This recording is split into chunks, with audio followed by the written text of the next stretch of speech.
देखो आज का टॉपिक है जब कंपनी शेयर प्रीमियम पे इशू करती है। प्रीमियम का मतलब होता है जितना उसका फेस वैल्यू है, नॉमिनल वैल्यू है, उससे अधिक इशू करती है, इसको बोलते हैं share issued at premium.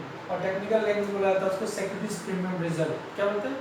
Securities premium reserve. याद रखना ये कंपनी के लिए वन टाइम्स प्रॉफिट है, क्योंकि शेयर एक ही बार इशू होता है। जब फ्रेश शेयर इशू करते हैं ना तो कंपनी उस पर जितना लिखा है उससे अधिक इशू करने का मतलब अगर 100 रुपये का शेयर है 105 में इशू किया, इसका मतलब है कि वो 105 रुपये आपसे लेगा, लेकिन आपके कैपिटल में ट्रांसफर वो 100 रुपये ही करेगा। और कैपिटल कंपनी के लिए क्या है? लाइबिलिटीज है, क्योंकि जब कंपनी आपको वापस करेगी at the time of liquidation तो मैक्सिमम कितना रुपया करेगी? जितना आपसे लिया है तो 100 रुपये। यानी आप 105 रुपया दीजिएगा, कंपनी आपको 100 रुपया ही देगा। अब लोग सोचते हैं कि पब्लिक ऐसा क्यों करेगा, होल्डर ऐसा क्यों करेगा, इन्वेस्ट करेगा 105 मिलेगा इन फ्यूचर में कितना 100। तो एक ही अट्रैक्शन पॉइंट है वहाँ पर, वो कंपनी का डिविडेंड। कंपनी जब लाभ अर्न करती है ना तो लाभ का एक हिस्सा वो अपने शेयर होल्डर को देती है, जिसको हम लोग बोलते हैं डिविडेंड, लाभांश बोला जाता है। तो प्रॉफिट अर्निंग रेशियो अधिक होने के कारण उसकी मार्केटिंग वैल्यू क्या होती है? बढ़ती है और कंपनी उसका पूरा फायदा उठाता है, यानी नॉमिनल वैल्यू से अधिक इशू करता है। अभी तक क्या था ना, एट पार था, इतना लिखा तो उतना में इशू किया। अभी क्या बता रहे हैं? जब कंपनी प्रीमियम पे इशू करेगी तो प्रीमियम याद रखना excess of its nominal value, अपनी नॉमिनल वैल्यू से ज़्यादा। ठीक है, तो प्रॉब्लम हो रहा है तो उस पोजीशन में क्या करेंगे? ध्यान देना, वो प्रीमियम कहीं भी मांग सकता है, एप्लीकेशन में भी मांग सकता है, अलॉटमेंट में भी मांग सकता है, फर्स्ट कॉल में भी मांग सकता है, वो फ्री है, कहीं भी मांग सकता है, लेकिन आपको उसके बारे में प्रोस्पेक्टस में लिख देगा। ठीक है, बाकी देखो एंट्री जैसे करते हैं वैसे ही करेंगे। अगर लॉट मान लो प्रीमियम 20 रुपये है तो 30 रुपये एक ही बार मांग सकता है या उसको टुकड़ों में भी मांग सकता है। अभी जस्ट एक छोटा सा एग्जांपल देकर कहाँ जा रहे हैं कि क्वेश्चन है, टॉपिक लिखे हैं शेयर इशूड एट प्रीमियम। ठीक है, क्वेश्चन था कि Tata steel limited issued 10,000 share of 100 at 20% premium. Tata limited company का नाम है, वो 10,000 शेयर इशू कर रही है, एक शेयर 100 रुपये का है, 20% प्रीमियम है, 100 रुपये का 20% निकालेंगे तो 20 रुपये निकलेगा। 100 का शेयर कितना इशू होगा? 120 में। अगर कैसे मांगी है?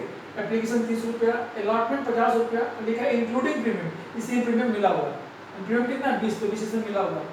फिर फर्स्ट कॉल कितना? 20, सेकंड एंड फाइनल कितना? 20। अब जोड़ेंगे ना तो 120 होगा। देखो 30, 50, 80, 20, 100, 120।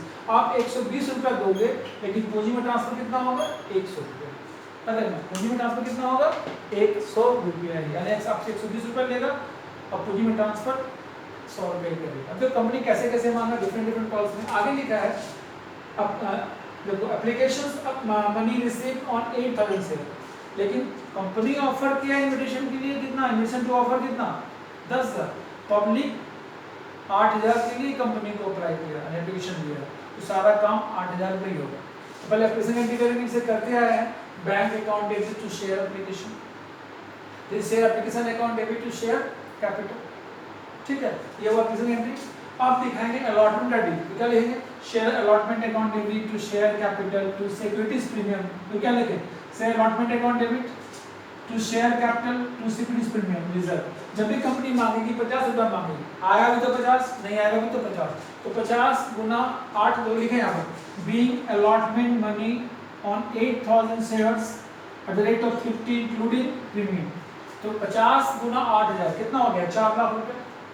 और कैपिटल ट्रांसफर कितना होगा? तो 50 में से 20 रुपये प्रीमियम है, तो कैपिटल में 30 रुपये ट्रांसफर होगा। तो लेकिन टू शेयर कैपिटल 8,000 गुना 30, 240, और फिर ये 8,000 गुना 20, 1,60,000। ये तुम्हारे हेल्प के लिए बता रहे हैं, यहाँ लिखना बहुत जरूरी नहीं, क्योंकि यहाँ तो दिखाई दे, यहाँ तो दिखाएंगे यहाँ पर कि allotment due on 8,000 share at the rate of 50 including premium.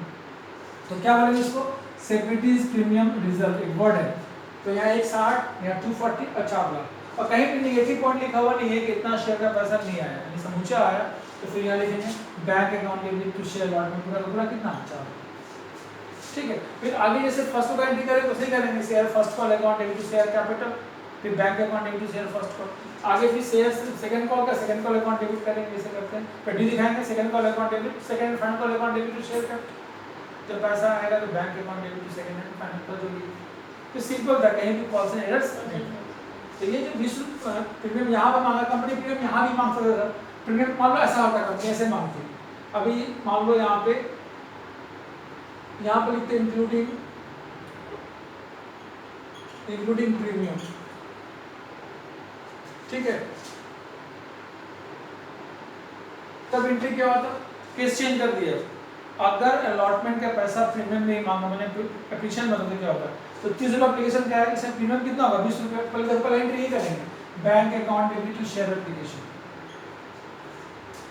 8,30, यहाँ लिखेंगे share application account debit share capital to securities premium reserve, या सीधा लिखेंगे यहाँ पर बीइंग applications money receipt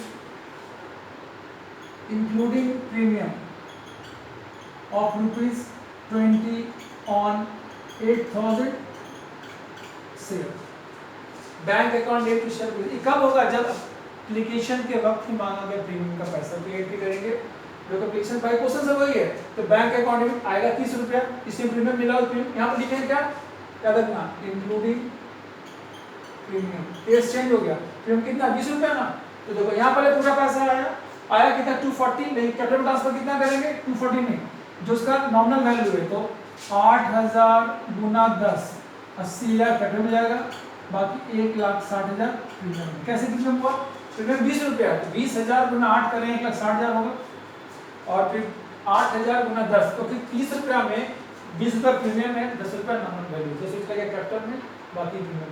बाकी तो यहाँ पे ऐसा नहीं करेंगे, तो डायरेक्ट क्या होगा यहाँ पर, जब यहाँ एंट्री जैसे करते हैं वैसे ही करेंगे कि share allotment account debit share capital, यहाँ भी शामिल होगा, यहाँ भी शामिल होगा। प्रीमियम कहाँ मांग लिया, तो एप्लीकेशन के वक्त, याद रखना रिसीव के वक्त नहीं लिखते हैं, जब उसको ट्रांसफर करेंगे कैपिटल में तो, लेकिन एप्लीकेशन में पहले बैंक होता है, उसके बाद कैपिटल ट्रांसफर करते हैं, बाकी सब में हम लोग पहले ड्यू दिखाते हैं और उसके बाद ट्रांसफर करते हैं। समझ में आया चीज कि नहीं, ठीक है।